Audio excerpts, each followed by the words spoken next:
The Deputy Commissioner of East Khasi Hills, who is also the returning officer of the 1st Shillong Parliamentary Constituency, SC Sadhu, informed that the district authority has revoked the order of 144 Crpc in the district. The district has made an arrangement for counting so that it would be done in a transparent manner by involving all political parties. Regarding law and order, Sadhu informed that they have made an arrangement ensuring that no other person enters the premises. He also said that even though they have relaxed 144 Crpc in the premises, they have enforced it so that no forces or person will disturb the counting centre.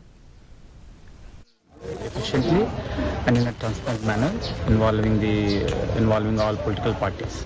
And for law and order, we have made elaborate arrangements in terms of in ensuring that no unauthorized person enters into this entire premises of the counting.